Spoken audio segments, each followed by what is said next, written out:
बेताल पेड़ पर वापस जाकर जोर से हंसा। राजन, मैंने कहा था ना, जैसे ही तुम बोलोगे मैं उड़कर वापस चला जाऊंगा।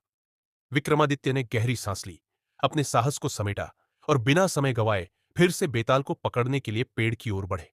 जैसे ही विक्रम ने बेताल को कंधे पर डाला, बेताल फिर से बोला, राजन, तुम सच में धैर्यवान हो, लेकिन मैं तुम्हें इतनी आसानी से जाने नहीं दूंगा।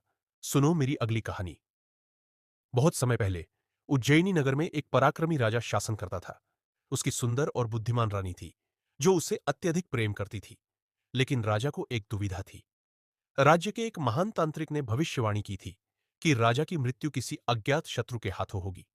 राजा ने अपने सैनिकों को आदेश दिया कि वे हर संदिग्ध व्यक्ति पर नजर रखें। कुछ समय बाद दरबार में एक नया राजकवि आया। उसकी वाणी इतनी मधुर और ज्ञान से भरी थी कि वह जल्द ही राजा का प्रिय बन गया।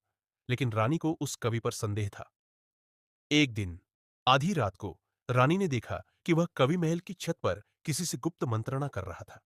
जब उसने ध्यान से सुना तो पता चला कि वह राजा के विनाश की योजना बना रहा था।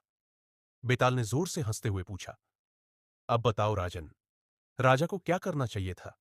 क्या उसे तुरंत राजकवि को दंडित कर देना चाहिए था, या क्या उसे पहले पूरी सच्चाई जाननी चाहिए थी? राजन, यदि तुम उत्तर जानते हो और फिर भी नहीं बोले, तो तुम्हारा सिर टुकड़े टुकड़े हो जाएगा, और यदि बोले तो मैं फिर से उड़कर चला जाऊंगा। क्या विक्रम इस बार चुप रह पाएंगे, या फिर से बेताल वापस भाग जाएगा?